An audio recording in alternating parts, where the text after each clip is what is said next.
mengucapkan terima kasih banyak buat kawan-kawan, rekan-rekan media semua yang udah mau berkenan hadir hari ini bersama Senloko. Makasih banyak buat supportnya, buat kebersamaannya. Mudah-mudahan mudah-mudahan ini bisa jadi suatu start, sebuah permulaan beginning yang bagus juga buat kita, karena kita memang lagi ngebangun, nge-build image kita, regenerasi dengan generasi market yang sekarang. Dan ya mudah-mudahan kawan-kawan dari media tuh bisa bisa membantu menjembatani buat ikut ngebangun image kita ke depannya. Jadi makasih banyak dan mudah-mudahan konsep 20 tahunnya Senloko ini bisa bisa punya value yang bagus ya, bisa jadi start yang bagus buat kedepannya, buat kita, buat semuanya, buat Indonesia. Amin. Baik, ada yang menambahin mungkin? Oke, gitu. Jadi ini adalah 20 tahunnya itu tepatnya kapan sih? September, tanggal 20 September. 20 September pas dirilis lagunya Nirwana ya? Nirmala, sorry, maaf. Nirmala, ya. Nirwana Gigi. Nirwana Gigi, tapi soalnya dengar juga tuh. Dan salah satu lagu yang perubahannya cukup signifikan ya. Oke, 20 tahun, kita bicara 20 tahun. Tadi Mudia sempat menyebutkan, terima kasih Mudia sudah hadir di sini. Wow. Pengamat musik, my bro, dari zaman rilis Barbados katanya, dia sudah ada di Barbados dulu. Ada yang tahu Barbados itu apa? Hanya Muda yang tahu di sini. Oh, itu tahu ya. Oke, apa yang melandasi lo? Apa yang membuat lo termotivasi untuk ada selama 20 tahun ini? Ada yang bisa mau menjelaskan? Oke, good news. Thank you sebelumnya buat para media udah hadir. Jawab kenapa kita sampai sekarang masih ada. Sebenarnya kita semua berenam ini menyadari bahwa ya Senloko tuh udah kayak rumah buat kita gitu. Kita sempat kemana-mana, sempat ada yang bikin project ini, bikin itu. Tapi pada akhirnya kita sadar bahwa ini tuh rumah buat kita untuk terus berkarya. Bahwa ternyata sadar nggak sadar, walaupun kita pernah di masa sulit, pernah juga orang mikir kita tuh vakum atau udah bubar gitu, ternyata spiritnya masih ada gitu. Terus kita bersyukur bisa melewati 20 tahun dengan akhirnya sepakat untuk mengeluarkan album yang berjudul Home. Itu singkatannya dari Hymn of Majestic and the Team. Terus kita berenam tuh sadar ternyata kita masih punya semangat dan kita masih punya punya api yang ternyata makin sekarang tuh membesar gitu, dan menyadari bahwa 20 tahun ini ternyata nggak sebentar ya. Kita main musik, suka duka udah kita lewati. Ternyata sebenarnya kita berencana mau kayak ngeluarin album tuh bukan di 20 tahun ini, malahan di 17 tahun. Cuman ternyata Tuhan berkata lain sama kita. Tuhan memang punya waktu yang tepat untuk kita berkarya tuh ternyata di 20 tahun. Dan untungnya kita bisa melihat bahwa dengan single Nirmala yang kita rilis itu menjadi suatu pertanda, menjadi suatu bukti bahwa kita masih diterima sama masyarakat Indonesia. Terus juga generasi-generasi yang baru yang tadinya nggak tahu Senloko juga akhirnya tahu Senloko dengan lagu Nirmala. Itu aja sih. Itu aja sih yang bisa dijawab. Terus ada perubahan yang signifikan khususnya ya dari lagu Nirmala sendiri ya. Kayaknya konsep pun lebih lebar lagi dan rencananya juga lo akan melebarkan musik dari Senloko ya. Bukan hanya dulu kita mengenalnya hip rock ya. Sekarang lu masuk ke ranah metalcore, new metalcore menyebutnya ya. Yeah. Kenapa begitu? Oke, hip metalcore. Tapi ya kalau Berry bilangnya mungkin hip metalcore. Yeah. Kalau anak sekarang bilangnya di new metalcore itu juga udah ada nuansa rap juga gitu. Okay. Terus kenapa sekarang jadi berubah? Satu, waktu awal gue pastiin anak-anak mau bikin album, gue cuma bilang sekalian beneran nih mau bikin album gitu. Terus semua pada kayak iya nih kayaknya harus bikin album deh gitu. Gue cuma pesan satu waktu itu, gue bilang sama anak-anak, nih caranya gimana supaya Senloko kedengeran lagi. Musiknya harus keren banget. Jadi mau nggak mau kita harus upgrade dari segi sound, pattern gitar, pattern drum, melodi lagu yang menurut gua ini harus ada di level yang udah kayak kalau orang denger ini band dari anak-anak baru terutama ya, karena aimnya itu pengen coba grab market anak-anak sekarang yang nggak tahu Senloko itu siapa gitu. Itu gue akhirnya kasih pilihan, kuncinya cuma satu, harus bikin musik yang keren banget dan bukan cuma keren banget gue bilang, karena anak sekarang menurut gue kasih penjelasan kalau kita cuma sebatas keren, kita udah pernah coba di 2018 bikin nakal dan ternyata nggak terlalu eksperimental gitu dan nggak jadi apa-apa menurut gue. Nah akhirnya untungnya juga akhirnya anak-anak kebetulan satu punya waktu untuk sepakat untuk bertanggung jawab dan disiplin. Oke, kita Senin Rabu kumpul ya, workshop. Awalnya ini sebenarnya yang trigger mau bikin album tuh justru bukan dari kita, malahan dari Elo sebenarnya. Oh ya, si Elo itu tuh sebenarnya digadang-gadang akan jadi musik produsernya Senloko, karena dia yang pertama kali nawarin, yuk gue jadi musik produser, kita rekaman di studio baru gue. Awalnya di situ. Justru pas perjalanan kita hampir setengah tahun di tempatnya Elo bikin draft musik dasar, memang tuh berkata lain lagi gitu. Ternyata Elo harus menikah, terus sempat kepotong dengan persiapan, dan sesudah menikah tuh ada kekosongan waktu 2 bulan. Pindahlah kerja studio musik tuh di tempat gue, di rumah gue lagi, balik lagi. Nah pas waktu kerja di rumah, ternyata kita lebih dapat engagement secara satu sama lain gitu, untuk bisa mengerti apa sih yang mau kita bikin gitu. Kita mau bikin musik yang kayak gimana gitu, dan yang kayak sekarang tuh apa gitu, bukan yang malah sibuk kayak referensinya ini enggak gitu. Jadi akhirnya kebetulan juga di album ini kita ketemu adik kita yang lagi duduk di situ tuh, yang boleh angkat tangan, Asido Sigit. Dia adalah co-producer di album ini juga. Wah. Dia juga sebagai sound engineer, mixing mastering engineer juga, bantuin gua.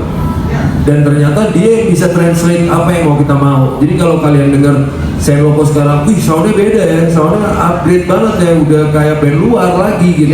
Secara sound production, secara bunyi-bunyian tuh benar-benar emang kali ini kita pilih dari bunyi kick, snare, bunyi cymbal, bunyi synth, bunyi bass, bunyi gitar, melodi vokal, mau ditulis temanya apa, itu udah bener-bener kita pikirin sedetail itu. Jadi kayak once kita semua duduk sama-sama berenam di studio, waktu musik dasar itu jadi, kita udah tahu ini kicknya mesti ada bunyi trap nih, ini harus ada bunyi elemen ini, karena akhirnya kita juga menyadari band-band sekarang di luar negeri itu kayak Wedgeword, Bring Me The Horizon, Day To Remember, segala macam, mereka udah masukin semua elemen-elemen electronic music di bagian first itu, semua beatnya udah trap, udah electronic music gitu. Dan makanya pas kita sadar musik hip hop udah ada di gray area, which is siapa ya, sedangkan kita dengerin lagi Papa Roach, dengerin Limp Bizkit, mereka juga masukin elemen itu, sama kayak si band-band yang sebenarnya genrenya udah berbeda. Akhirnya kita menyadari, oh emang trennya lagi kesini nih, orang-orang lagi bikin musik metal emang dicampur pakai ada bunyi synth begini, beatnya begini. Akhirnya itu yang bikin jadi patokan, oh kita di sini nih.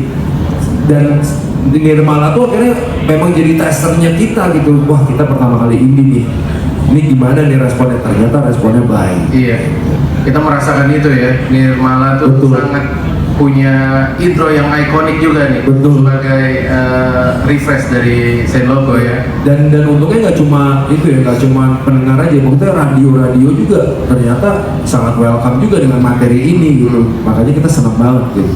Itu sih. Apakah nama-nama yang tadi lu sebutkan menjadi referensi? Nggak juga, nggak juga. Oh, itu tidak. cuman paling oke kalau bisa dibilang referensi dari segi teknisnya kali ya, sound gitu. Oh bunyi bass tuh yang keren begini nih, karakter snare drum tuh begini ya, padet gitu, bule banget. Nah kita pengen ke situ gitu, karena memang jujur mimpinya Iwan, jelasin Iwan. Sorry, boleh kalau mulai buat musik mungkin Iya. maksudnya Yus dari semua hal teknis tersebut, mungkin bisa dibilang dewasa ini udah nggak ada namanya pembatasan akan genre, semua tuh melebur jadi satu. Nah itu yang bikin ke depan itu tuh sound bisa jadi update, lebih kekinian, lebih modern, dan untuk generasi sekarang juga emang udah nggak ada sekat-sekat genre lagi, gitu loh. Udah semua tuh udah bisa nge-explore, udah bisa jadi satu fusion, jadi sound yang modern gitu. Jadi iya memang dari dulu kan Senoko punya mimpi untuk kita untuk go internasional gitu. Dan kita dari dulu kepengen bahwa band ini nggak cuma hanya di Indonesia aja, tapi kita pengen mewakili Indonesia untuk go internasional. Ya mimpinya kita istilahnya New York macet lah menonton Senoko. Itu adalah Benar-benar. mimpi Tapi New York kita. bukan udah macet ya sebenarnya. Tambah macet. Tambah macet ya, oke. Ya itu mimpinya kita, jadi kita coba tarik dari visi kita ke misi kita, jadi sampai kick drum aja gitu kita udah mikirin banget mimpinya tuh seperti apa gitu. Semangat-semangat itu muncul, apakah ada pengaruh dari masuknya Dimas nih menjadi motivasi-motivasi baru? Mungkin Dimas bisa komentar sebagai new frontman. Sebelumnya terima kasih buat teman-teman semua yang ada di sini. Thank you very much. Ya kalau misalnya gue dibilang, emang mungkin mereka yang tahu ya kalau misalnya gue jadi semangat baru. Cuman gue personally gue happy banget. Gue emang dari pertama kali gabung sama mereka, gue pengen bikin album dong, bikin album. Yaudah kita bikin lagu dong. Mungkin Tius annoyed baik gue ngomong gitu terus, ya udah kita bikin lagu deh ke rumah gue. Ya udah akhirnya gue bikin terus ya baik, kita beberapa kali bikin belum ada, tapi gue happy banget. Akhirnya kita memutuskan untuk bikin album ini, itu gue happy banget sih. Oke. Ya kalau gue tambahin, Dimas emang yang ngasih semangat. Soalnya gini, baru kali ini kita bener-bener duduk sama-sama. Kita bikin musik nih bareng-bareng. Misalnya kayak gitu bunyinya. Dimas itu tiba-tiba bisa ngeluarin sebuah nada, walaupun satu sama lain itu men-trigger. Ibet ngasih nada, nadanya di sini nih. Misalnya mulainya dari nada sol misalnya. Gua pilihnya nada mi. Ternyata pilihannya Dimas nadanya di si yang keren. Nah jadi hal-hal kayak gitu tuh yang belum pernah terjadi seumur 20 tahun Senoko. Wow. Belum pernah terjadi, dan akhirnya kita di dalam ruangan yang sama bener-bener bisa tahu ini lagu bakal gila nih, ini gila banget nih, ini nadanya udah fix internasional, ini lagu keren segitunya. Makanya dia tuh bener-bener segitunya ngasih kita energi dan ngasih kita side baru dalam bermusik.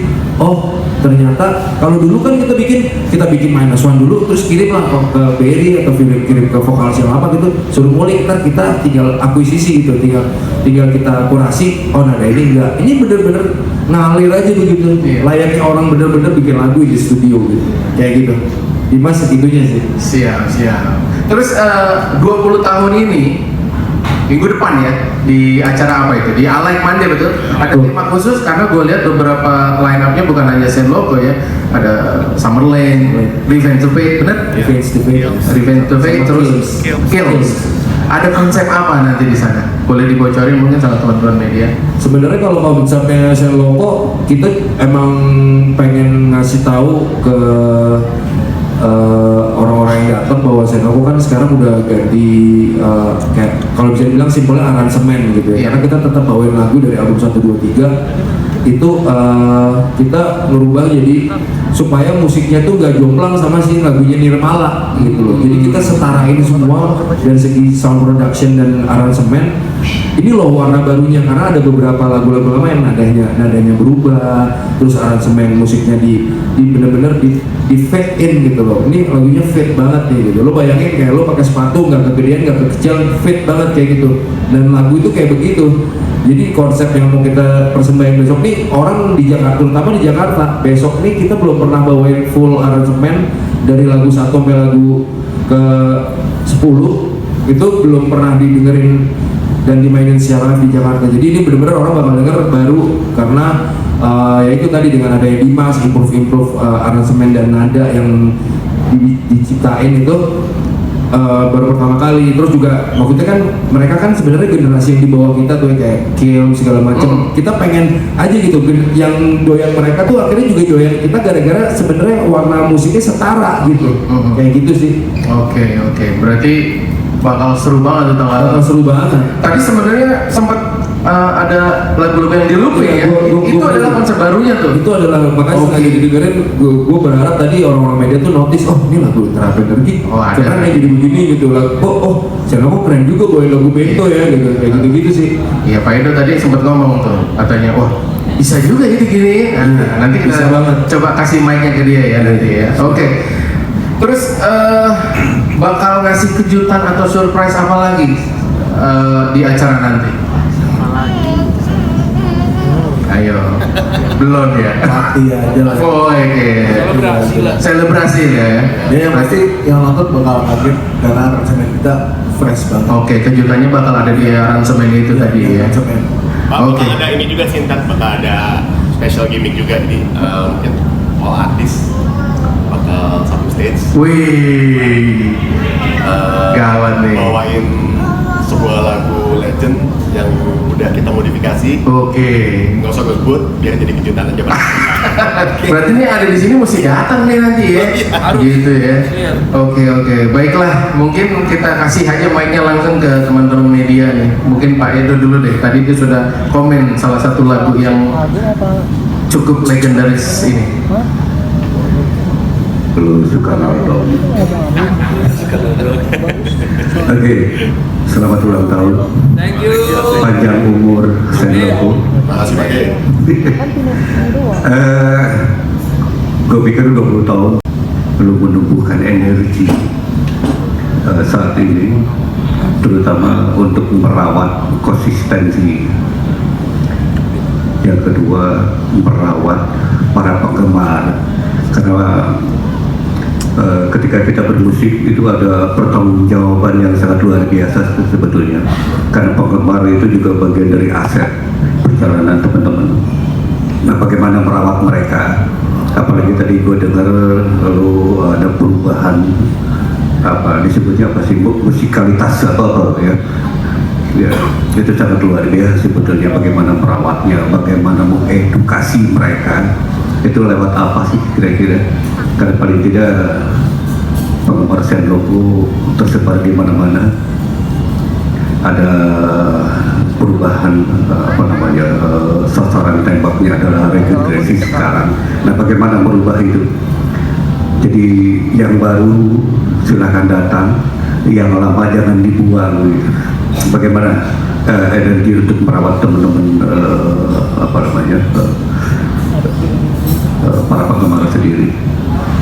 Terkhusus sih lebih ke konsistensi ya. Jangan hari ini kita euforia, termasuk saya penggemar Senloko, 2 bulan berikutnya Senloko tenggelam lagi. Jangan sampai gitu maksud gue. Sukses. Siapa yang menjawab? Oke, sebelumnya terima kasih buat pertanyaannya, Pak De. Kalau ditanya untuk permasalahan apa tadi, konsistensi ya. Jadi kalau misalkan dari awal tadi mungkin kita lebih banyak ngejelasin soal secara teknikal prosesnya seperti apa. Cuman kalau di sini yang boleh gue pribadi bilang bahwa kita menyukai semua prosesnya sih. Itu yang menurut kita bisa bertahan sampai 20 tahun ini gitu. Dan yang namanya proses itu nggak semuanya selalu enak gitu. Jadi yang kalau gue lihat di sini, yang kita lihat di sini sama-sama menikmatin prosesnya gitu. Prosesnya itu dalam artian kalau ngomongin sebuah proses tuh, kalau gue pribadi ya lebih banyak untuk nurunin masing-masing punya ego gitu. Dan hal-hal kayak perselisihan pendapat itu bukan jadi suatu isu utama, tapi jadi sebuah kayak keberanian buat setiap kami untuk ngomong bahwa iya gue bisa salah loh opini gue harus bisa menghargai opini teman-teman gue yang lain, dan itu yang menurut gue yang buat kita di sini bisa bertahan sampai 20 tahun, karena 20 tahun bukan waktu yang sebentar buat kita yang kadang-kadang di tengah jalan. Gue pun pribadi pernah merasa kayak cukup ya gue ada perasaan itu, ada banget gitu. Dan kok gak bubar-bubar, justru pertanyaannya gitu ke gue gitu kan, kok gak bubar-bubar ya. Jadi tandanya kalau gue meresponi itu bahwa belum kelar nih gitu.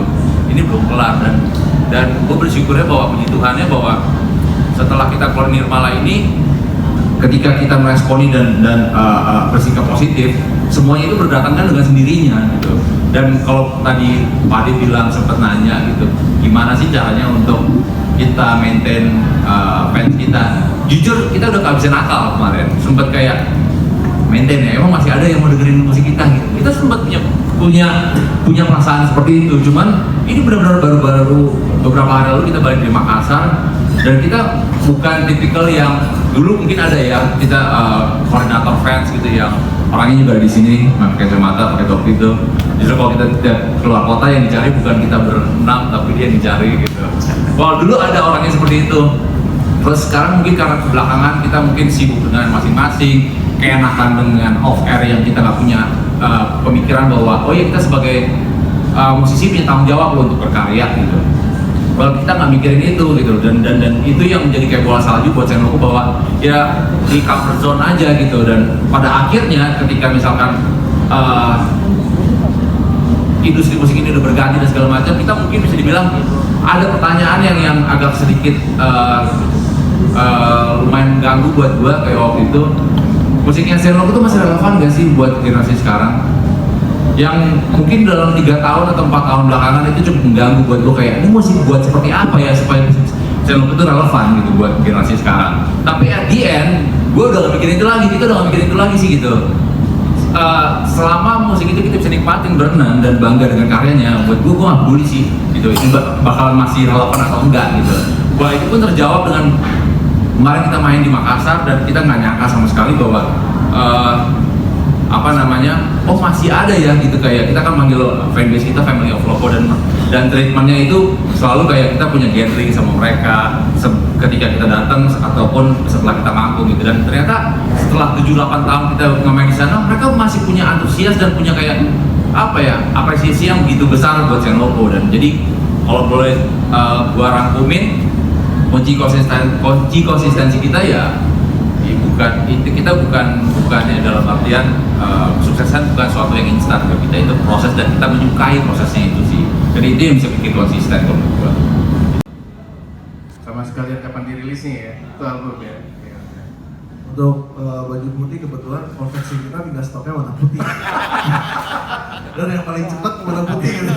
Ini stok lama ya? Berarti ini yang dapat tag media nih ya? Ini yang dia Nah, putih juga bisa melambangkan Nirmala juga sih kalau mau disangkut-sangkutin biar alibinya pas aja gitu cek. Iya bang. Ya, jadi ya intinya Nirmala itu kan kayak satu kita yang dulu negatif gitu ya, sekarang kita mencoba untuk jadi positif kayak gitu. Istilahnya kayak bunga apa Dim? Bunga teratai itu dia hidup di kubangan yang kotor, waktu dia mekar itu wangi gitu. Jadi itu lebih simbolik aja kenapa putih analoginya. Tapi sih itu gue baru aja sih sambung-sambungin. Sebenarnya mengkonveksinya tinggal putih. Tapi kurang lebih seperti itu. Terus yang kedua tadi apa? Album. Oh album. Untuk album keempat ya. Rencananya kalau lagu barunya ada 10 ya Yos gitu, 10 lagu baru. Terus yang rencana kita yang sebelumnya ada 10 lagu juga yang lama kita pengen remix tapi itu masih belum confirm gitu. Tapi yang 10 ini udah pasti akan kita launching. Kebetulan perencanaan kita akan launching di bulan Maret di acara Hypersonic. Kemarin udah cepet ngomong juga sama Rafael, dia akan support kita untuk merchandise-nya juga, dan kita main di main stage-nya juga untuk Senloko yang album keempat ini. Itu masih perencanaan tapi kurang lebih udah 70% akan seperti itu. Kayak gitu. Rilisannya apakah digital aja, apa ada fisik juga? Kan ini penggemar fisik soalnya yang nanya. Fisik pasti akan keluar, merchandise juga akan keluar. Ya mungkin kalau ada budget dari sponsor, vinyl keluar. Oh iya. Ya. Om Dwi itu urusannya ya. Budget sponsor. Mudah-mudahan pada akhirnya rilisan semuanya bakal ada. Oh, semua bentuk unit rilisan bakal ada. Iya. Oke. Ada lagi yang mau bertanya? Oh ini nih. Eno. Baru datang langsung suruh tembak.